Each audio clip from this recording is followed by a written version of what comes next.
Since the Pope Francis died last week, talaga pong yung mga speculations tumaas ang antas regarding sa Antichrist saka sa false prophet.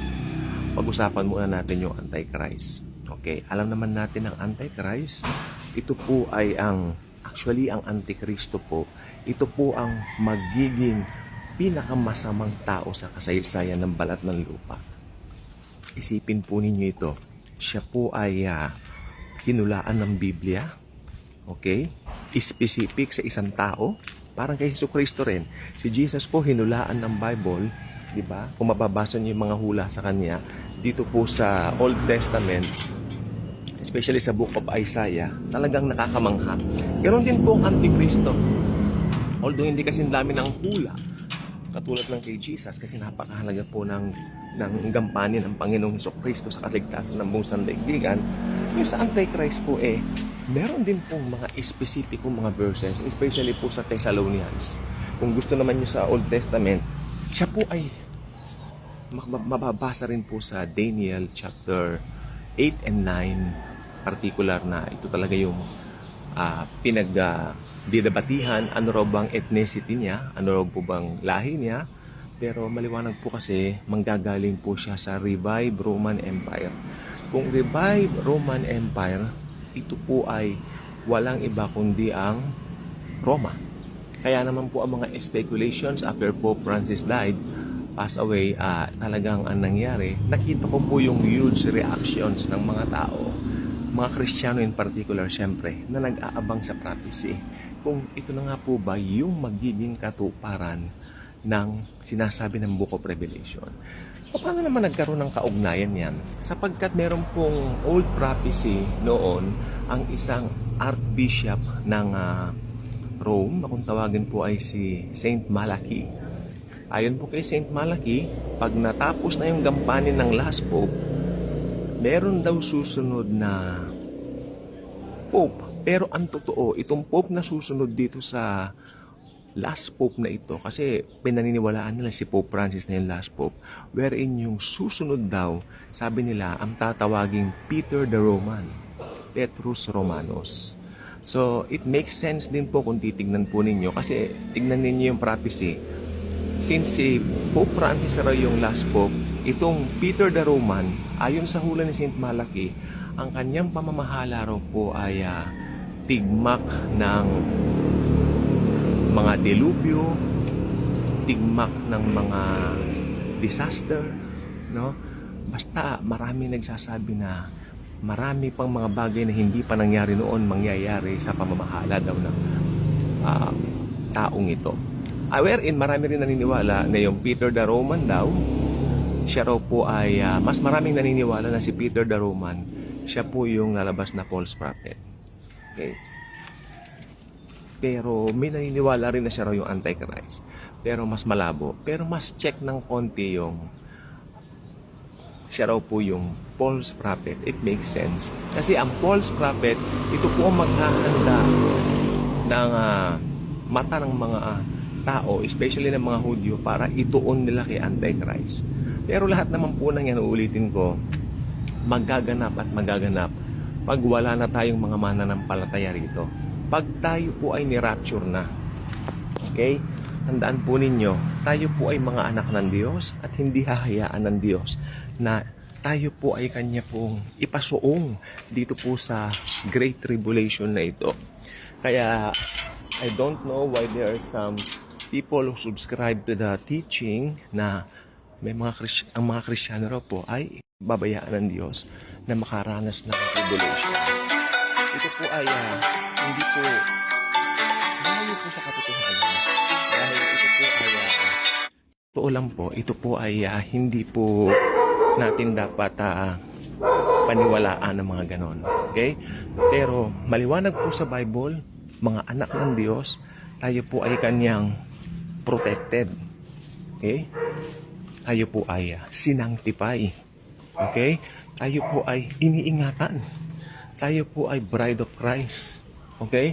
Kaya gusto ko pong sabihin po sa inyo, yung paniwalaan yung susuungin natin itong tribulation, ay hindi po mangyayari yun. Okay? Ngayon, balik po tayo kay Peter the Roman. Sabi nila, siya raw po yung gagamitin para ma-prepare na yung way sa Antichrist. Yung Antichrist pa rin po yung figure na talagang pinaka-aabangan na lilitaw. Okay? Pero kung Kristiyano ka, again, wag mong abangan sapagkat hindi mo na yan aabutan.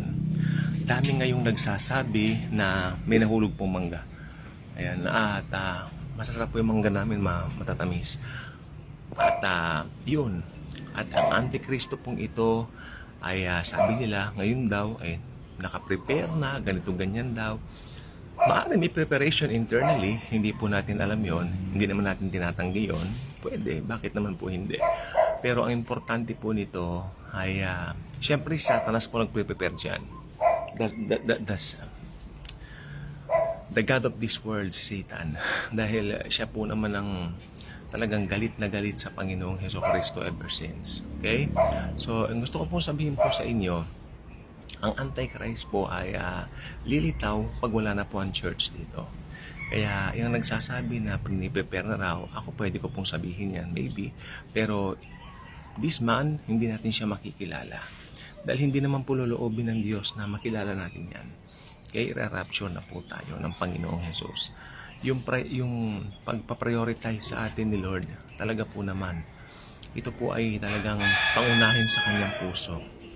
Okay, napakaganda pong makita ang katotohanan na yan. The Lord Jesus Himself, nung nandito pa sa lupa, pinakita po niya sa atin na may lumalakad, di ba? Yung isa kukunin, yung isa maiiwan. It makes sense that we can use that for the rapture. Natutulog yung isa mawawala, maiiwan yung isa. So, it makes sense. So talagang mangyayari po talaga ang mga bagay nito sapagkat sinabi po ng Biblia. Okay? Magra-rapture. Ira-rapture po tayo. So, if you are a believer, do not anticipate the coming of the Antichrist. Anticipate the rapture. Tayo po ay mara-rapture na po anytime. Na-unfold na po ba yung mga prophecies? I don't know. Pero ang alam ko po talaga, yung prophecy naman ni Saint Malachi, it makes sense kahit papaano. Kung pagbabatayan mo, mismo yung kanyang prophecy. Talagang, kung titignan mo, walang gapalpak eh. Talagang, yung numero, kumpleto, nahulaan din niya, magre-resign yung isa bago yung last pope. Iba si Benedict nag-resign. So talagang nakita po nyo rito. At may mga bali-balita po ngayon na bago raw namatay yung pope, si Francis, may mga binanggit daw po siya, mga secrets and all that. Well, mga bagay na yan, hindi ko po kailangan ng malaman kung ano man yan, no? Dahil sa akin, sapat na po yung sinasabi ng Biblia na yung paglagit po sa atin soon na po talaga. Pero kung pagbabasihan ng pakiramdam, ang daming Kristiyano nagsasabi, matatapos na raw talaga ang sistemang ito sa mundo. Dahil unang-una, yung behavior ng mga tao, talagang kitang-kita yung pagbabago. Kumpara sa nakaraang 10 taon lang yan, ha?